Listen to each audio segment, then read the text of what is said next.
I'm Samantha Wilson, 32, and I never imagined my brother Jeffrey's wedding would become the most humiliating day of my life. We were inseparable growing up, but that all changed when he met Vanessa. Standing in that lavish ballroom, watching. My family dote on her. I had no idea how quickly my world would fall apart with just a few cruel words. What hurt most wasn't just Vanessa's public mockery, but my own mother joining in. Before I tell you how my innocent 8-year-old son exposed the bride's darkest secret right at the reception, let me know where you're watching from and hit that like button if you've ever dealt with toxic in-laws. Being a single mom to Noah was never my plan, but it's become the most rewarding journey I never expected. 5 years ago, I started my interior design business and finally found my rhythm balancing work with raising my energetic, intuitive little boy. We have our cozy 2-bedroom apartment in a family-friendly neighborhood, complete with a small garden where Noah grows sunflowers taller than himself. Our life isn't perfect, but it's ours and we've built it from scratch since my ex-husband, Walter, walked out when I was 7 months pregnant, claiming he wasn't ready for fatherhood. Jeffrey and I grew up in a middle-class suburb of Boston, just 2 years apart. As kids, we were practically inseparable. We built elaborate blanket forts in the living room that our mother, Diana, reluctantly allowed to stay up for days. We had secret languages that drove our father, Harold, crazy at the dinner table. Jeffrey taught me how to ride a bike when our busy parents couldn't find the time, running alongside me until I found my balance. When I broke my arm falling from the treehouse at 10, he carried me half a mile home on his back. But there was always an underlying dynamic in our family that became more noticeable as we grew older. Jeffrey was the golden child. He was the star student who brought home perfect report cards and athletic trophies. I was creative and did well enough in school, but never quite matched his achievements in our parents' eyes. Diana and Harold never missed Jeffrey's football games or debate competitions, but my art shows were often only attended by Jeffrey, who would give me honest critiques and unwavering support. "You've got the real talent in the family, Sammy," he'd tell me, using the nickname only he was allowed to use. "They just don't get it yet." After college, Jeffrey went to law school and became a corporate attorney at a prestigious firm. I pursued design school and worked for several firms before branching out on my own. When Noah came along and Walter disappeared, Jeffrey was my rock. He helped me move into my first apartment as a single mom, assembled Noah's crib, and even took night shifts with the colicky newborn so I could get some sleep. "That's what siblings are for," he'd say, rocking Noah at 3 a.m. "We're a team, always have been." Then, 18 months ago, Jeffrey brought Vanessa to Sunday dinner at our parents' house. She was stunning in that conventional way that turns heads, tall, blonde, with a dazzling smile and impeccable style. Her family owned a successful real estate development company, and she worked in their marketing department. Diana was immediately charmed by Vanessa's stories about charity galas and vacations in the Maldives. I noticed right away how Vanessa's smile changed when she addressed me versus my parents. With Diana and Harold, she was animated and engaging, complimenting Diana's home decor and asking Harold about his golf game. When I mentioned my design business, she nodded politely before turning the conversation back to Jeffrey's recent court victory. "Interior design must be such a fun little hobby," she commented while helping Diana clear the dishes. "It's nice you can do that while raising Noah."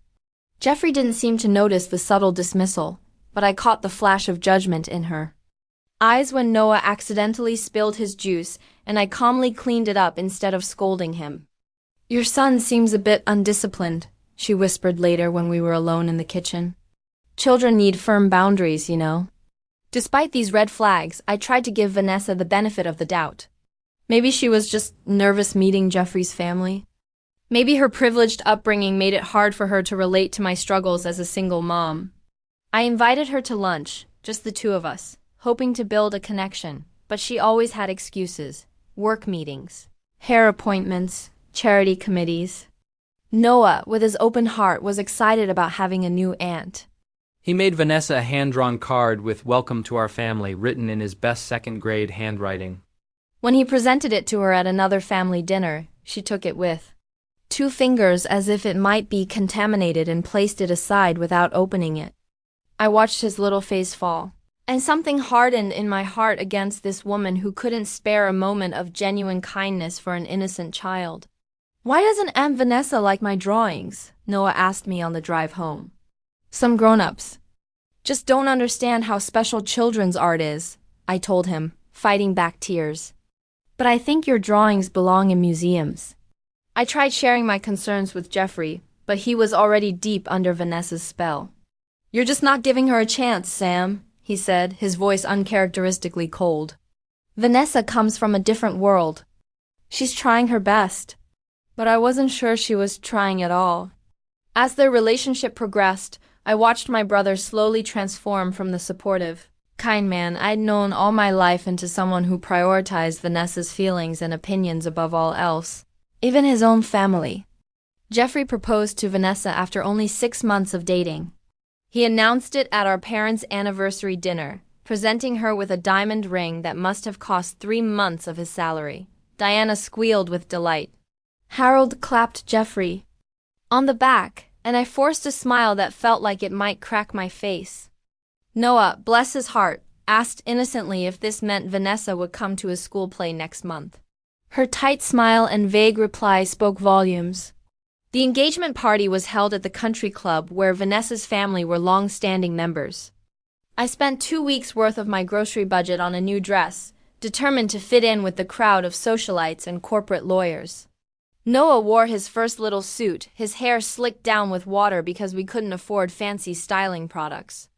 Throughout the evening, I was introduced as Jeffrey's sister without any mention of my name or profession. When a few guests learned I was an interior designer, they immediately asked for business cards, only to have Vanessa swoop in. "Samantha just does small residential projects," she clarified, her tone making it sound like I decorated dollhouses rather than actual homes. "My friend Alessandra does the most amazing commercial spaces. You should really talk to her." The wedding planning began immediately with a target date just 6 months away. Vanessa hired a high-end wedding planner who looked at me like I was speaking a foreign language when I suggested some cost-saving alternatives for the flowers. "We're not on a budget," Vanessa stated flatly. "Jeffrey and I want the best of everything." I noticed she said Jeffrey and I, but the decisions all seemed to be hers. My brother, once so opinionated and strong-willed, now deferred to Vanessa on everything from the venue to the font on the invitations. Traditionally in our family, siblings were always part of the wedding party. When I casually asked Jeffrey who his groomsman would be, he looked uncomfortable. "About that, Sam, Vanessa thinks it would be better if you focused on helping with Noah during the wedding. She's having her sorority sisters as bridesmaids, and it would be uneven to have you stand up too." I swallowed hard and nodded, pretending it didn't feel like a slap in the face. Later that night, I cried in my bathroom with the shower running so Noah wouldn't hear me. The bridal shower was another exercise in humiliation. Vanessa's mother rented a private room at an exclusive women's club, and the attendees were primarily her friends and family. Diana was seated at the head table, while I was placed at a distant table with distant cousins I barely knew. During the gift opening, Vanessa gushed over every present until she reached mine, a hand-crafted photo album I'd spent weeks making with spaces for wedding photos and honeymoon memories. "Oh, how crafty," she said with a tight smile quickly, setting it aside for the next gift, an expensive crystal vase that elicited genuine excitement. As if the slight wasn't enough, while mingling later, Vanessa accidentally bumped into me, spilling red wine down the front of my cream-colored dress, the only nice outfit I had for these events. "Oh no, what a shame," she said, dabbing ineffectually at the spreading stain. "Wine is impossible to get out. You should go home and change." Her eyes told a different story than her concerned words. With each passing week, Jeffrey became more distant. Our weekly coffee meets were canceled more often than not. He stopped dropping by to play with Noah, who kept asking when Uncle Jeffrey was coming over. My parents noticed nothing amiss, fully absorbed in the excitement of their son marrying into such a good family. 2 weeks before the wedding, Noah spent hours making a special drawing for the couple, a picture of all of us together as a family. He carefully colored Jeffrey in his lawyer suit, Vanessa in a prince's dress, himself with his favorite dinosaur t-shirt, and me holding hands with everyone. This is so we remember we're all family now, he explained, his face serious. I helped him frame it in a simple wooden frame I painted gold to make it look more special. When we gave it to Vanessa at the rehearsal dinner, she said, "How sweet," before placing it under the table. Later, when she thought no one was watching, I saw her toss it into a decorative trash bin near the restaurant's entrance. I retrieved it when she wasn't looking and kept it in my car, unsure whether to tell Noah the truth or let him believe. His gift was hanging somewhere in their new condo. That night, I seriously considered not attending the wedding at all. But despite everything, I loved my brother, and I knew that my absence would create a family rift that might never heal. So I decided to go to hold my head high and to be there for Jeffrey, even if he couldn't see how his fiancée was isolating him from people who truly loved him. "We'll just go for the ceremony and maybe a little of the reception," I told Noah. As I tucked him in, "Uncle Jeffrey will be happy we came, and that's what matters. And I'll get to see if Vanessa likes my other drawing," Noah said sleepily, referring to another artwork he'd made specially to give the bride on the wedding day. I stroked his hair, marveling at his persistent optimism in the face of rejection. "You have the biggest heart of anyone I know," I whispered, hoping Vanessa wouldn't crush it again. The morning of the wedding dawned bright and clear, a perfect June day that seemed to mock my inner turmoil. Noah burst into my room at 6 a.m., already excited about wearing his fancy clothes and riding in a limousine for the first time, a luxury I had splurged on since parking near the exclusive downtown venue would be a nightmare. "Do you think Aunt Vanessa will let me throw flower petals?" He asked as I helped him with his clip-on tie. Jimmy got to throw petals at his aunt's wedding. "The flower kids have already been chosen, sweetie," I explained gently. "But you get to be my special date, and that's even better." I wore a forest green dress I'd found on clearance and altered myself to look more high-end. It was modest but flattering, chosen specifically to not draw attention away from the bride or bridesmaids. I curled my hair, applied makeup with a careful hand, and put on my one pair of good earrings, silver drops that had been a gift from Jeffrey on my 30th birthday. The ceremony was being held at St. Catherine's Cathedral, an imposing stone church with soaring ceilings and stained glass windows that had a 2-year waiting list for weddings. Vanessa's father had made a substantial donation to secure a last-minute booking. We arrived an hour early as specified on the invitation for family members. The church steps were already crowded with the wedding planner's assistants, florists making last-minute adjustments to elaborate floral arrangements, and photographers setting up equipment. Noah clutched his new drawing, carefully protected, in a folder. "Where do we put the presents?"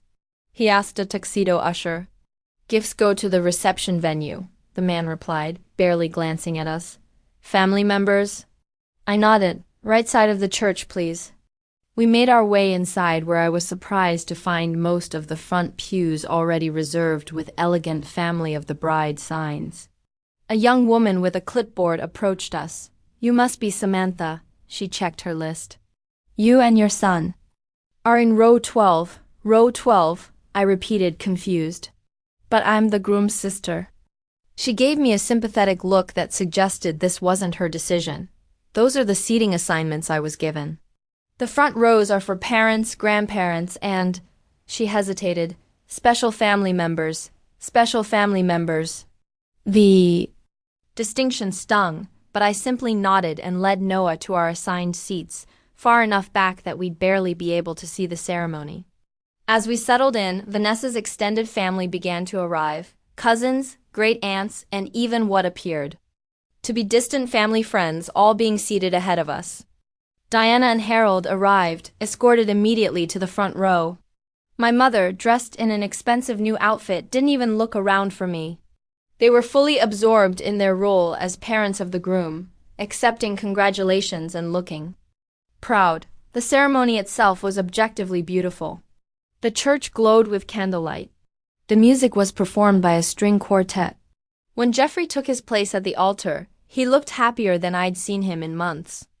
I felt a pang of conflicted emotions, joy for his happiness, sadness at our growing distance, and lingering worry about the woman he was choosing. Vanessa made her entrance on her father's arm, her dress a custom-made confection of silk and lace that probably cost more than my entire year's rent.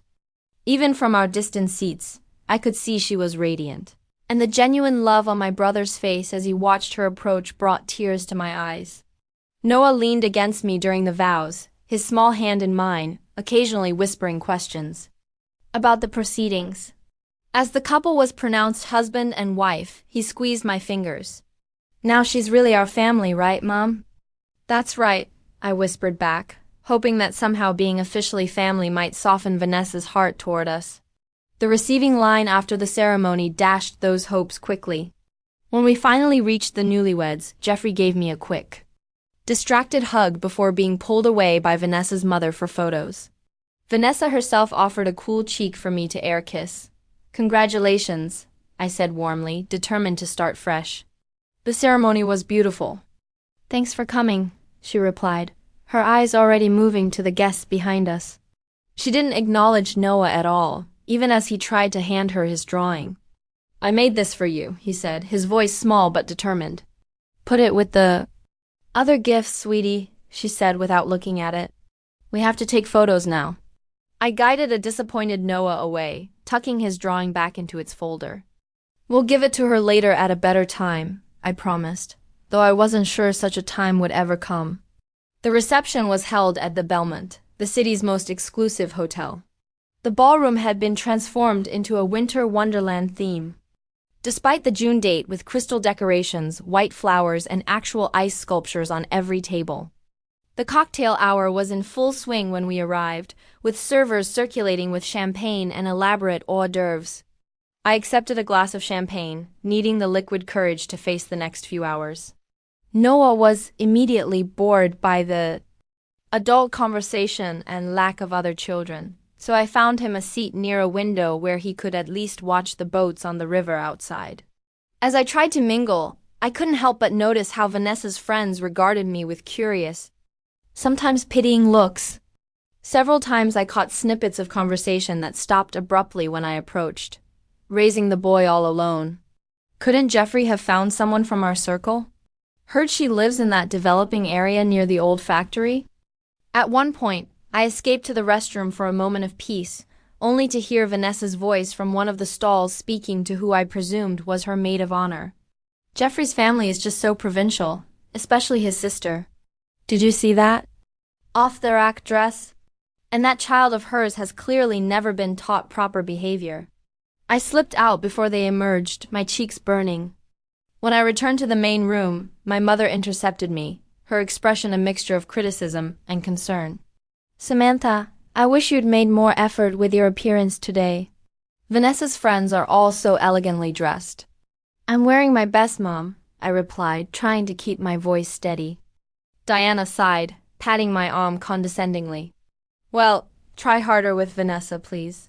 She's family now, and Jeffrey really wants you two to get along. Maybe don't mention your situation so much. It makes people uncomfortable."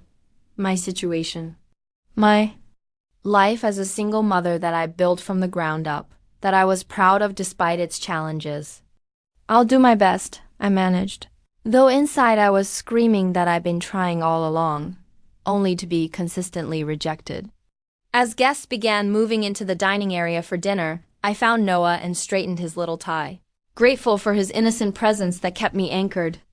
"Are you having fun, Mom?" he asked, seeing straight through my fake smile. "It's a very fancy party," I deflected. "Let's go find our table." I should have been prepared for another slight, but somehow it still hurt when we discovered we were seated at the very back of the room at a table with distant acquaintances and Jeffrey's colleagues from the office mailroom. From our position, we could barely see the head table where my brother, Vanessa, and both sets of parents sat beneath a canopy of twinkling lights and suspended flowers. Noah looked around at our table mates, all adults, all strangers, and then back at me with questioning eyes. "It's okay," I assured him, though we both knew it wasn't. "We won't stay too late." As the salads were served, I noticed Noah watching the head table intently, his young eyes missing nothing. "I wonder what he was thinking, how he was processing this clear message that we were outsiders in what should have been our own family celebration. I squeezed his hand under the table, a silent promise that no matter what, he and I were a team. What I didn't realize was that my sensitive, observant little boy was absorbing far more than I imagined, and that before the night was over, his innocent perspective would change everything. Dinner progressed with the usual wedding reception rhythms. Plates cleared, toasts given, glasses clinked. The father of the bride spoke at length about Vanessa's accomplishments and how fortunate Jeffrey was to be joining their family, he emphasized. The word fortunate, while looking directly at my brother, a not-so-subtle reminder of the financial disparity between the families. And we've already secured Jeffrey a position at my firm's legal department, he announced to murmurs of approval. No more of that public defender nonsense. I frowned, knowing how passionate Jeffrey had been about his pro bono work with disadvantaged clients. It was something he'd spoken about with pride, and now it was dismissed as nonsense, without a word of protest from my brother. The best man gave a charming toast full of college anecdotes and predictions of happiness. Jeffrey's speech, thanking the guests, was brief but sincere. Throughout it all, I kept waiting for him to acknowledge our family, not just our parents, whom he thanked profusely, but the shared history and bonds that had shaped us both. He never did. As coffee and dessert were served, I thought perhaps the worst was over. Noah was starting to fidget, clearly tired from the long day, and I was contemplating making our exit before the dancing began. That's when Vanessa, slightly flushed from champagne, took the microphone from the DJ for what appeared to be an unplanned speech. I just want to thank everyone who made this perfect day possible, she began, her voice carrying across the now quiet ballroom. My amazing parents who gave me everything a girl could dream of, she blew them a kiss. Jeffrey's parents who raised such a wonderful man, a nod to Diana and Harold. And especially my gorgeous bridesmaids who've been with me through everything. She paused, taking another sip of champagne, and I sensed a shift in her demeanor, a slight edge entering her voice. You know, when I first met Jeffrey, I wondered about his background. He was so accomplished, so sophisticated. I couldn't understand certain elements of his family situation. My stomach tightened as her gaze drifted in my direction, particularly his sister's circumstances. I mean, here's Jeffrey, this brilliant attorney, and then there's his sister, just a pathetic single mom who couldn't keep a man. Talk about family contrasts. A shocked silence fell over the room. I felt blood drain from my face as every eye turned toward me. Noah looked up, confused by the sudden tension. Then, to my horror, my own mother laughed, a bright social laugh that cut through the silence like a knife. Oh, Vanessa, Diana called out. You're too much, but you're not wrong. Samantha always was our challenging child. She's like a discount model with a scratched label, almost right, but not quite what you'd want on display. A ripple of uncomfortable laughter spread through the guests, people unsure whether they should be amused or appalled, but following the mother of the groom's lead. Vanessa smirked, emboldened by Diana's approval. I just believe children deserve a proper family, she continued, her voice dripping with false concern. Not to be raised by someone who clearly has such poor judgment in both men and life choices. More laughter, louder this time. I sat frozen, humiliation burning through me like acid. My hands shook so badly I had to clench them in my lap. I couldn't look at Noah, couldn't bear to see his reaction to this public dejection of our family. Jeffrey, to his credit, looked uncomfortable, whispering something to Vanessa that she waved off with another laugh. Oh, don't worry. Everyone knows it's true. I'm just saying what everyone thinks. I should have gotten up then. Should have taken Noah and walked out with whatever dignity I could salvage. But shock had paralyzed me, pinning me to my chair as tears threatened to spill. This was my brother's wedding. How had it turned into my public shaming? The DJ, sensing disaster, tried to intervene. How about we get the first dance started? Could the newlyweds please come to the dance floor? Vanessa handed over the microphone with a final flourish. Anyway, we all know who got the good genes. In that family. Sorry, Samantha. As the crowd's attention shifted to the dance preparations, I felt a small hand on my arm. Noah was looking at me with a mixture of confusion and determination. "Mom, can I go to the bathroom?" he asked quietly. "Yes, of course," I replied automatically, barely processing his words through my haze of humiliation.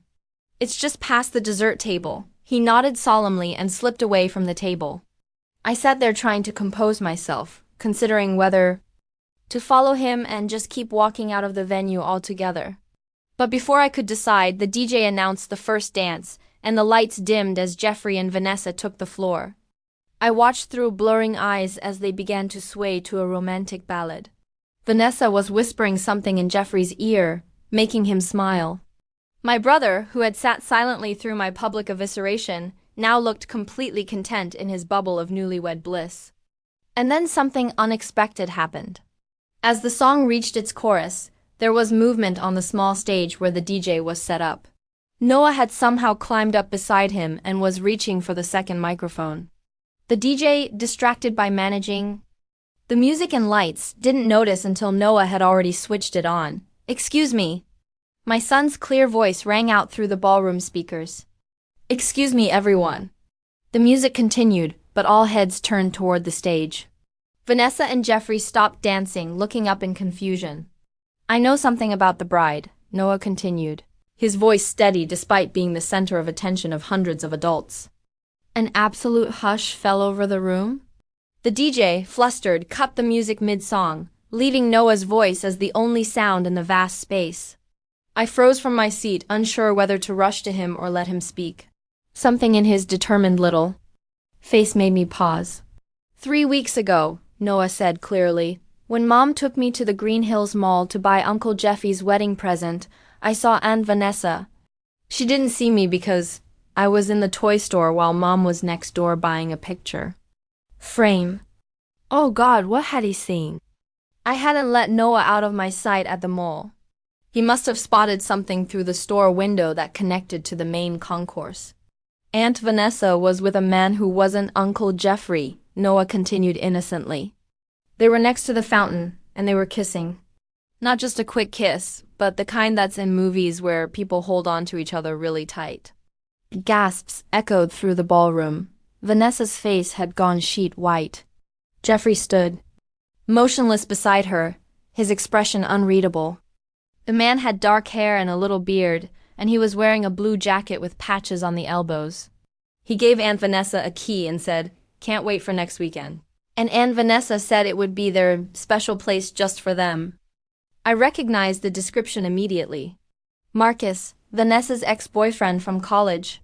She had shown me a photo once during one of our early attempts at sisterly bonding, saying they'd remained good friends after breaking up. "I didn't tell anyone," Noah finished, his innocent eyes scanning the crowd, "because grown-ups said it's rude to interrupt, but the bride interrupted my mom, so I thought it was okay now." For a moment, the entire reception hall was suspended in shocked silence. Then several things happened at once. Vanessa let out a shriek of denial. "That's a lie. That little brat is making it up." Jeffrey turned to her, his face hardening with suspicion. "Marcus? You were with Marcus 3 weeks ago?" Vanessa's father stood up, his face purple with rage. "Get that child off the stage immediately. This is slander." And my mother, Diana, who had laughed at my humiliation just minutes before, now looked between Vanessa and Noah with dawning horror. As for me, I finally broke free of my paralysis and rushed toward the stage. Not to silence Noah, but to protect him from the chaos that was erupting around us. As I reached the stage, Noah looked down at me with earnest eyes. "Did I say something wrong, Mom?" The rawness of his innocent question pierced through the chaos of the moment. I extended my arms and he climbed down into them, his small body warm against mine as I held him close. "You told the truth, honey," I whispered, even as Vanessa's continued denials echoed through the ballroom. "That child is disturbed. He needs professional help," she was shouting, her perfect makeup now streaked with tears of rage. "Jeffrey, you can't possibly believe this nonsense." But Jeffrey's face told a different story. The initial shock had given way to something harder, more calculating. the expression he wore in the courtroom when examining a hostile witness. 3 weeks ago was the weekend you said you had that spa retreat with your mother, he said quietly, his words somehow carrying despite the growing murmurs from the guests. It was a spa weekend, Vanessa insisted, looking to her mother for backup. Vanessa's mother nodded vigorously. Absolutely. We were at Lamont the entire weekend. Jeffrey pulled out his phone, his fingers moving quickly across the screen. Funny. Because you posted photos from that weekend tagged at Lame Zone, but when I called to book us a couple's massage last week, they said they were closed for renovations all last month. The color drained from both women's faces. By now, Noah and I had made our way to a quiet corner away from the center of the drama. He leaned against me, watching the scene unfold with wide eyes. Why is Aunt Vanessa so mad that I saw her friend? He asked, genuinely confused. Because that man wasn't just a friend, I tried to explain gently. And she wasn't supposed to be kissing him when she was going to marry Uncle Jeffrey. Noah's brow furrowed as he processed this. So she was being sneaky, like when Tommy in.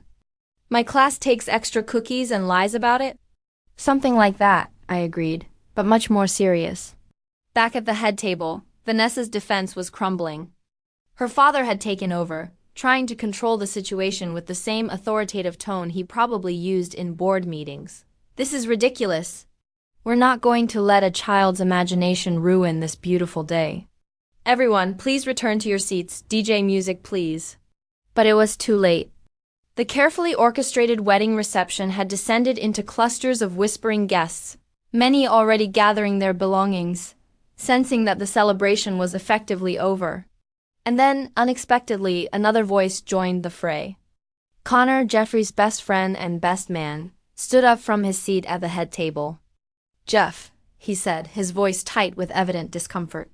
I need to tell you something. I saw Vanessa with a man matching that description about a month ago coming out of the Park View apartments on 7th Street. I wasn't sure what to think. And I didn't want to ruin things before the wedding without being certain. The Park View, Jeffrey repeated, his voice hollow. Isn't that where Marcus lives now? The look of pure hatred Vanessa shot toward Connor would have withered a lesser man. But he stood his ground, loyalty to his friend finally outweighing his reluctance to get involved. You too? Vanessa hissed. You're all trying to sabotage. This is insane. But her protests were growing desperate, and even her parents looked less convinced of her innocence. Jeffrey turned to her, his voice low but intense. Was Noah telling the truth, Vanessa? Were you with Marcus 3 weeks ago? For a moment, it seemed like she might continue denying everything. Then, perhaps calculating that a partial confession would be better than a complete exposure, her strategy shifted. It was just a goodbye meeting, she said, her voice softening to the persuasive tone that had probably worked on Jeffrey many times before. Marcus and I have history. You know that. He wanted closure before I got married. And I thought it would be the mature thing to give him that. By kissing him? By taking a key to what sounds like a private meeting place? Jeffrey pressed. You're blowing this way out of proportion, Vanessa insisted, reaching for Jeffrey's hand, which he pulled away. It was nothing. Just a moment of nostalgia that meant nothing compared to what we have. From our corner, I watched my brother's face as he processed her words, searched her eyes. I had known Jeffrey my entire life, had seen him think through problems, weigh evidence, make decisions. I recognized the exact moment when something fundamental shifted in his perception. Your bag, he said suddenly. What? Vanessa looked confused. Your purse. Give me your purse. Jeffrey, this is absurd. Give me the purse. Each word was clipped, decisive. After a moment of tense standoff, Vanessa reluctantly handed over her small satin clutch. Jeffrey opened it and methodically removed its contents. Lipstick, a compact, a slim wallet, tissues, and finally a single key on a plain ring. He held it up. This isn't a key to our condo or your parents' house or any place I know about. Vanessa snatched it back. It's just a spare key to my office. Your office uses card access, Jeffrey replied flatly. No physical keys. The reception hall had gone completely silent again. Hundreds of guests watching this marital implosion in real time. Noah tugged at my hand. "Can we go home now?" he whispered. "I don't like this party anymore." I nodded, gathering our things. Whatever happened next between Jeffrey and Vanessa wasn't something Noah needed to witness.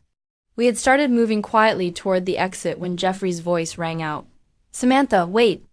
I turned, surprised to hear my name.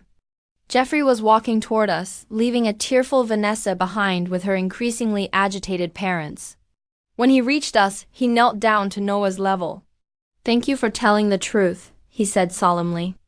"That was a very brave thing to do." Noah nodded seriously. "Mom says lying makes things worse, even when the truth is hard." Jeffrey looked up at me then, really looked at me for the first time in months, and I saw recognition in his eyes of the sister he'd grown up with. The values we'd shared, the bond that had been temporarily overshadowed, but not broken. "She's right," he agreed, his voice thick with emotion. "I should have remembered that myself." He stood up, facing me now. "I'm sorry, Sam, for everything. For not seeing what was happening. For letting you be treated this way." Before I could respond, Vanessa's father appeared behind Jeffrey, his face a mask of barely controlled fury. "This is outrageous," he growled. "We've invested over $100,000 in this wedding, and you're going to let it be derailed by the imagination of a child? Get back to your bride. Finish this reception, and we'll sort out any misunderstandings privately." Jeffrey turned to him slowly. "With all due respect, sir, I believe we're well beyond misunderstandings at this point. Do you have any idea what you're throwing away?" The older man demanded.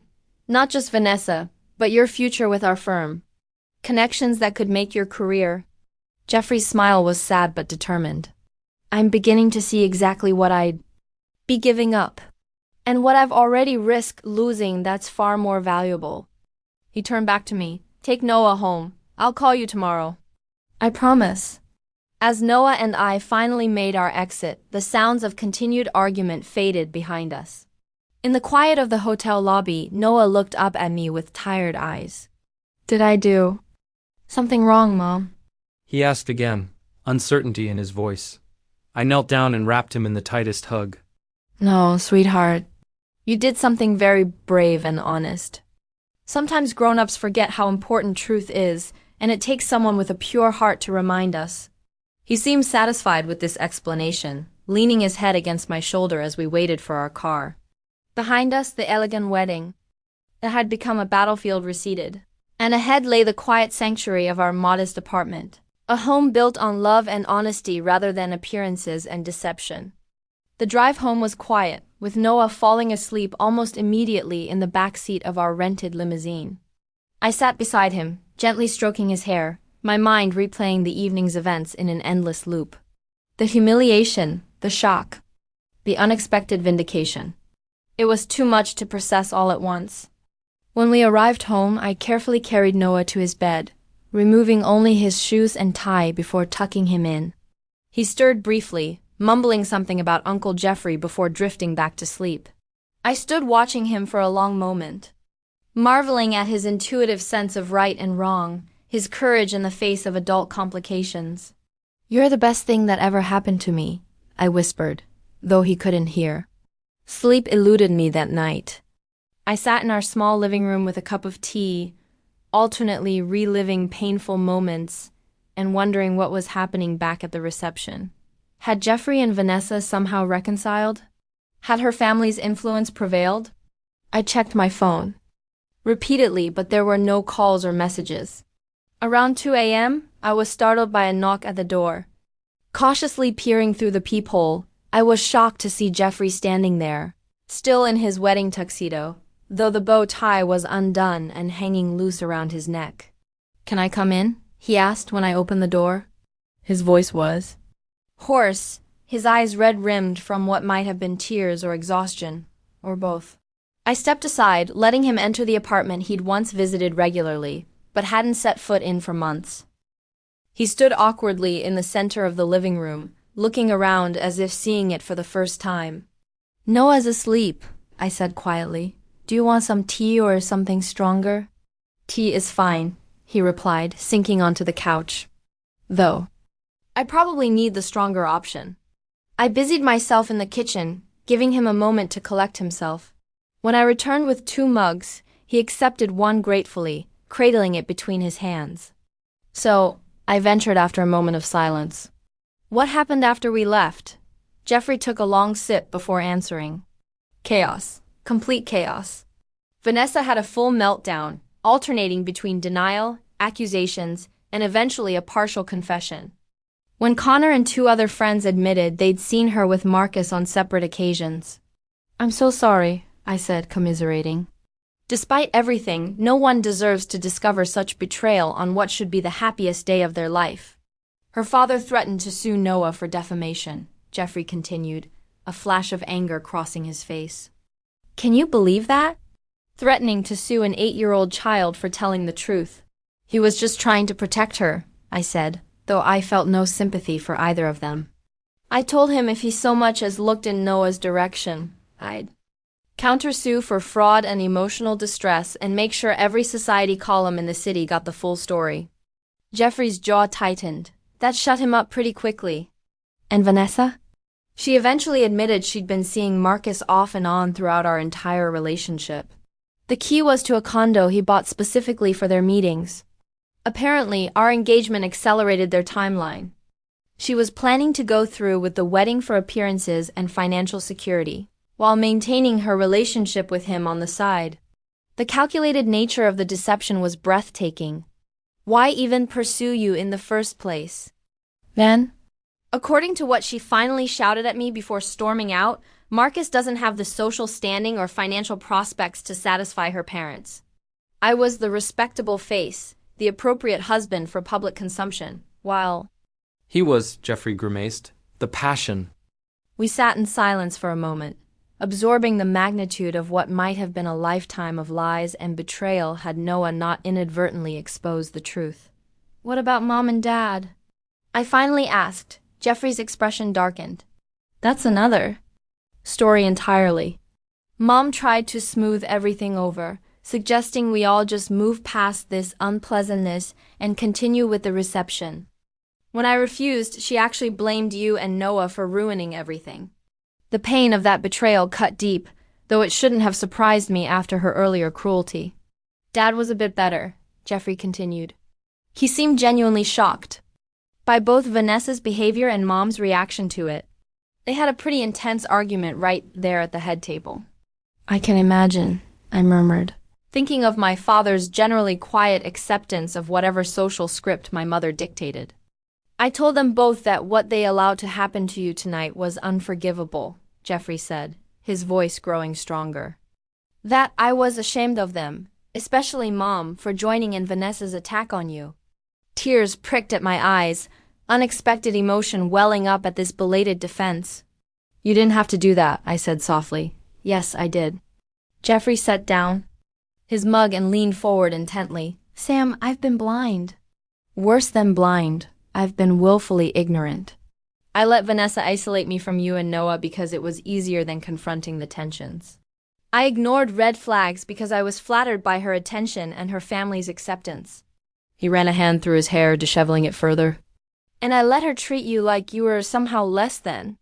When the truth is, you're the strongest person I know, raising Noah on your own, building your business from nothing, never complaining even when things were hard. You've shown more character and resilience than Vanessa could imagine. The tears were flowing freely now. Years of bottled-up hurt finding release. I missed you, I admitted. Noah missed you. We didn't need grand gestures or expensive gifts. We just wanted you in our lives. I know that now, Jeffrey said, his own eyes glistening. And if you'll let me, I want to find my way back to being the brother and uncle you both deserve. We talked until dawn, excavating months of misunderstandings and hurts, beginning the slow process of rebuilding trust.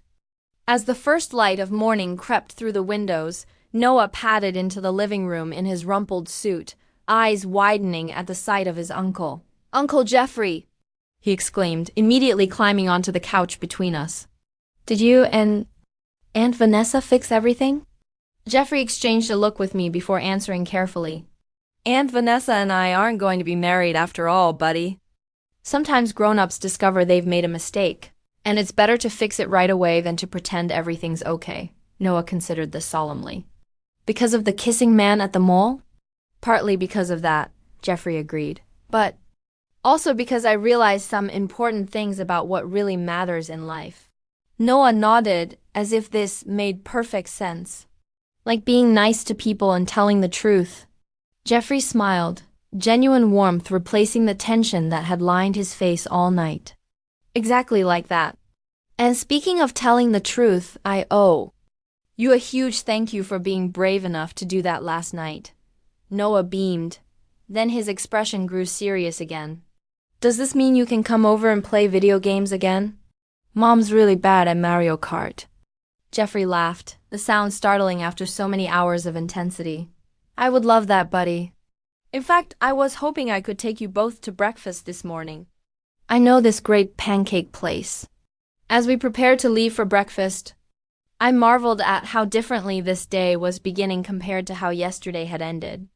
There would be more difficult conversations ahead, with my parents, with extended family who had witnessed everything, with a broader social circle that would inevitably gossip about the wedding disaster.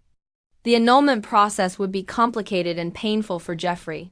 But watching my brother and my son together, their bond already beginning to mend, I felt a profound sense of gratitude for Noah's innocent intervention that had prevented a far greater disaster, years of lies, potential heartbreak, and continued estrangement. Sometimes the most devastating moments can lead to the most necessary truths. And sometimes it takes a child's clear vision to show adults what should have been obvious all along. The weeks following the wedding disaster unfolded in ways I never could have predicted. Jeffrey showed up at our door the very next morning with bagels, coffee, and paperwork. He had already contacted his law firm's family division to begin annulment proceedings. The marriage had lasted less than 24 hours.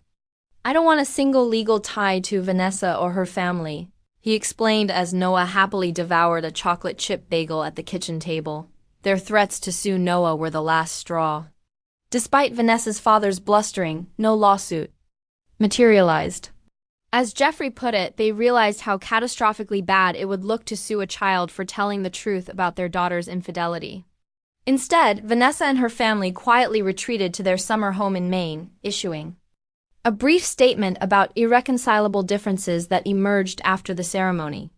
The society pages tactfully avoided mentioning Noah's revelation, though the gossip circuit certainly didn't. The more difficult reconciliation was with our parents. Diana called repeatedly that first week, leaving messages that evolved from demanding explanations to expressing concern to finally tearfully requesting a chance to apologize. Harold came alone first, sitting awkwardly in my living room with his hands clasped between his knees. I failed you both, he said simply, looking between Jeffrey and me. I let your mother's social ambitions override basic decency and family loyalty. I should have spoken up long before the wedding. It was the most vulnerable I'd ever seen my father, and it opened the door to a cautious family meeting the following Sunday. Diana, stripped of her usual perfect composure, broke down completely when faced with both of her children and her grandson. I don't know who I've become, she sobbed. When I heard myself laughing at Vanessa's cruel words about you, Samantha, it was like listening to a stranger. A horrible, shallow stranger. Her remorse seemed genuine, though I knew it would take more than tears to rebuild the trust that had been broken. Noah, with his remarkable capacity for forgiveness, was the first to approach his grandmother, offering her his hand as she cried. It's okay, Grandma, he said solemnly. Mom says everyone makes mistakes sometimes. His simple compassion broke something open in all of us, creating space for the difficult conversations that needed to follow.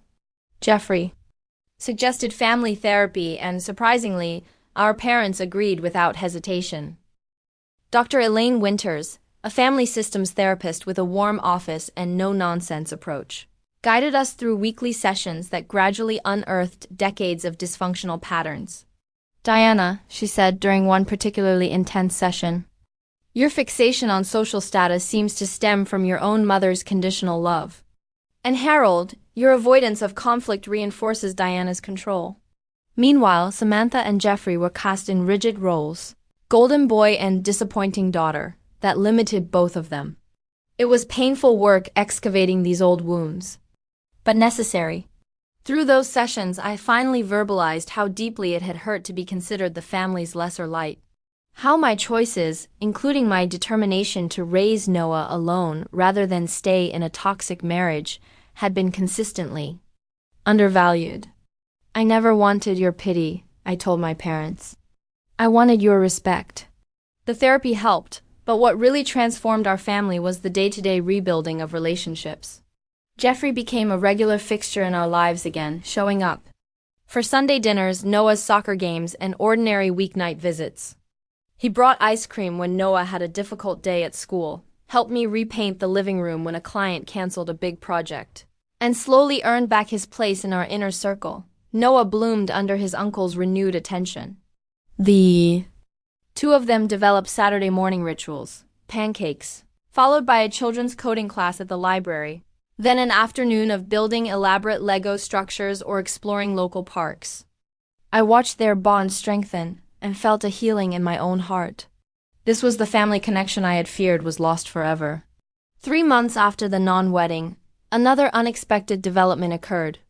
Connor, Jeffrey's best friend, who had finally spoken up about seeing Vanessa with Marcus, asked me to coffee.